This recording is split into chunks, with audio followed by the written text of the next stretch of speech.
Sr. Presidente, senhores membros da mesa, senhores deputados, senhores vereadores, comunicação social e público. Sr. Presidente, eu queria, antes de mais, saudar a Comissão. Uma Comissão que foi aprovada com os votos de todos os senhores deputados, exceptuando o senhor deputado Pedro Lourenço, que na altura se absteve.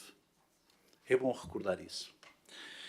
Queria dizer que, ao fazê-lo, ao saudar a Comissão, não posso deixar de salientar, em primeiro lugar, o seu desempenho pessoal, que honra esta Casa.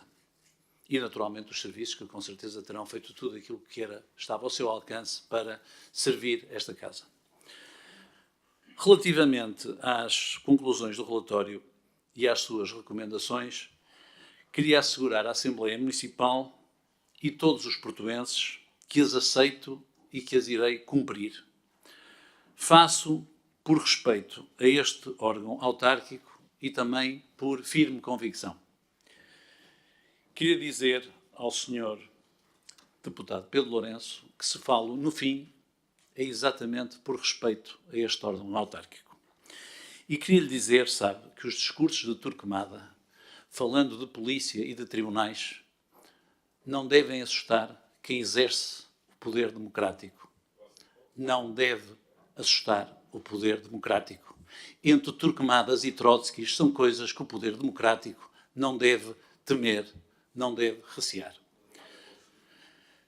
Queria dizer também que, na verdade, as recomendações que nos foram hoje apresentadas consagram o bom princípio da prudência. A prudência suscita um comportamento responsável por parte do órgão executivo,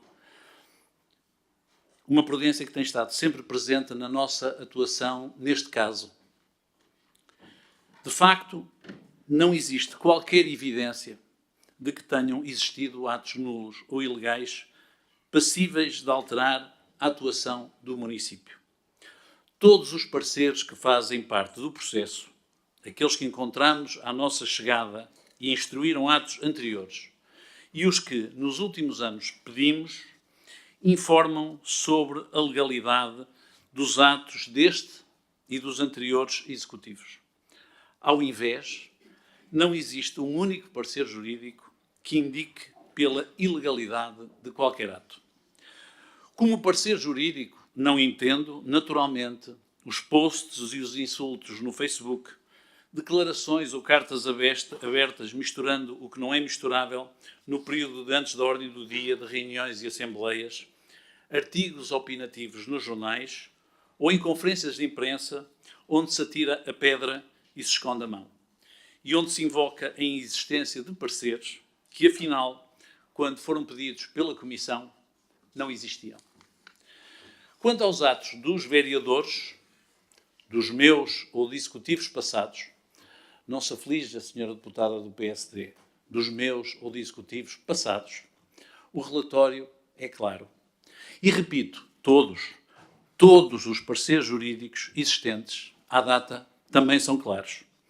Os vereadores, todos, tomaram decisões que, podendo ter sido outras em alguns casos, foram, ainda assim, todas legais. Havia ainda a questão da dominialidade dos terrenos. Que fique bem claro e que não se queira, mais uma vez, confundir a opinião pública com a mentira. A dominialidade foi determinada por um anterior executivo, pelo anterior executivo, presidido pelo engenheiro Nuno Cardoso, há muitos anos atrás, aliás. E o parecer de que dispomos, que foi pedido pelo Partido Socialista, que até indicou o nome do jurista a que poderia ser solicitado, é, nessa matéria, taxativo. Aqui chegado, aqueles terrenos, por decisões públicas tomadas em reuniões de executivo, volto a dizer, há muitos anos atrás, e votados na altura por vereadores, quer do PS, quer do PSD, são dos privados, por muito que isso nos custe. Os sucessivos atos urbanísticos, pese embora a sua discricionariedade, não constituem, portanto, qualquer ilegalidade. Era isso que referiam todos os pareceres que encontramos quando cá chegamos, e é isso mesmo que dizem os pareceres que posteriormente fomos solicitando. Até prova em contrário, ou pronúncia nesse sentido por parte do Ministério Público ou da IGF, entidades a quem temos prestado toda a nossa colaboração, os sucessivos atos urbanísticos são válidos. E não pode nem deve o Presidente da Câmara, por gosto, por convicção pessoal ou por submissão a pressões políticas ou a pressões mediáticas ou a modas mais atuais, fazer outra coisa que não seja cumprir a lei. Bem sei, porque o ouvi aqui, porque tenho lido as declarações de algumas forças políticas e até porque também conheço algumas canalhices em redes sociais, que há quem me acuse de proteger interesses imobiliários. Pois bem, se há coisa que nós hoje sabemos, por certo, é que esses interesses imobiliários e outros que com eles também convivem, são quem mais beneficia de atos imprudentes por parte das entidades públicas. Repito, são eles quem mais beneficia de atos imprudentes por parte de entidades públicas. Veja-se o caso do Parque da Cidade, em que se tentou impedir, por decisão política, construções e se acabou por permitir parte dessas construções na Avenida da Boa Vista e na Avenida do Parque. Estão lá para que todos as vejam. Eu vejo quando saio do meu portão. Mas em que, ainda assim, e apesar deste recuo, se pagaram 52 milhões de euros de indemnização e, pelos vistos, ainda se autorizaram estas construções na Escarpa da Rábida. Quem pagou? Pagaram os portuenses. Pagaram aqueles que mais necessitavam que esses recursos tivessem sido utilizados em políticas municipais ativas. Pagaram os munícipes inquilinos municipais, que viram a dotação orçamental para a habitação social ser rapada, assumidamente.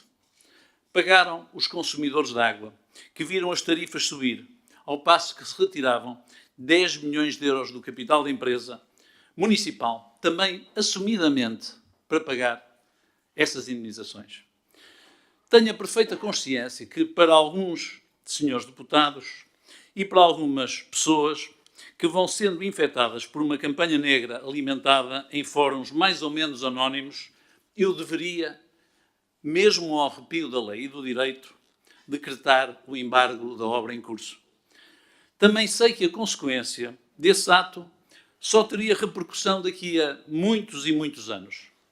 Mas sei, porque foi assim que sucedeu no Parque da Cidade, de que a arcada é um dano colateral que, no fim, mais tarde, seriam os portuenses a pagar. Haveria, assim, um duplo benefício para alguns interesses económicos. A cidade voltaria a pagar uma avultada indemnização e, no fim, algures, iria ser licenciada outra qualquer construção a título de compensação que os nossos netos trariam depois a uma nova comissão de inquérito. Pois bem, desenganem-se os que pensam que podem contar comigo para essa manobra. Não podem contar comigo para parar construções que outros poderiam não ter autorizado, mas que agora legalmente estão autorizadas. Mas contem comigo para parar este dominó de compensações que sai caro, muito cara, à fatura que os portuenses pagam. A Câmara Municipal do Porto, enquanto eu a ela presidir, irá cumprir escrupulosamente com a lei, como estou convencido, aliás, que sempre fez neste caso. Repito, como sempre fez neste caso.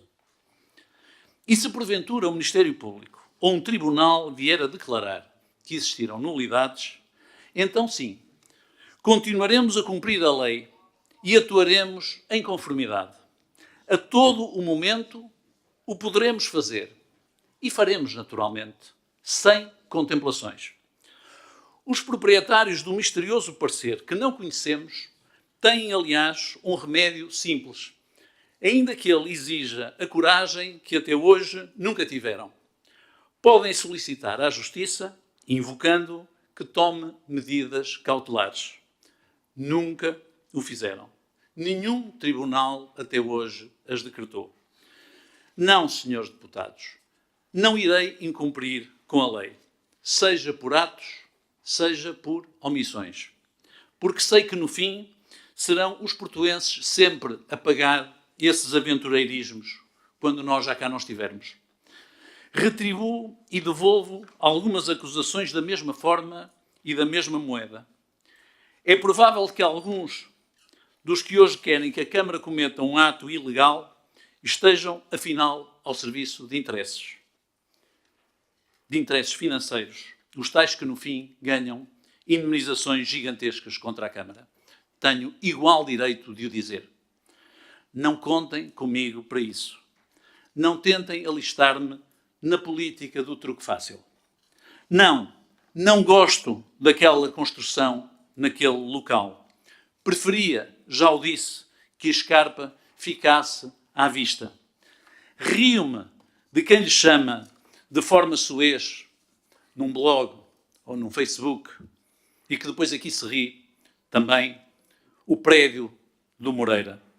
Sei que se for construído haverá quem não goste e haverá também quem goste.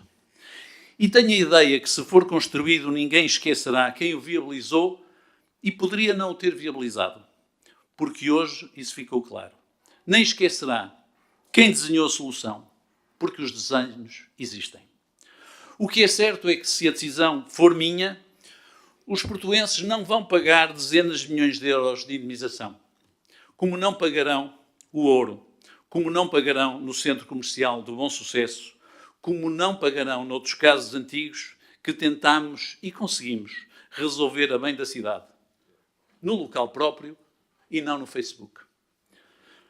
Cumprindo escrupulosamente a lei, para beneficiar os portuenses, mesmo que isso prejudique algumas sensibilidades e incomode alguns interesses.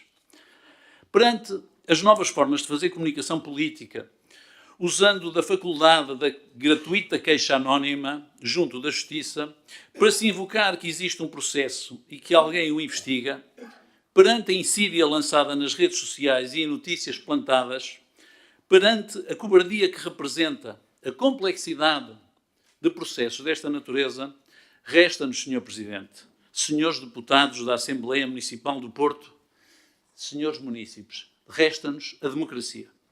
E a democracia está aqui, nesta casa, nesta sala, neste órgão.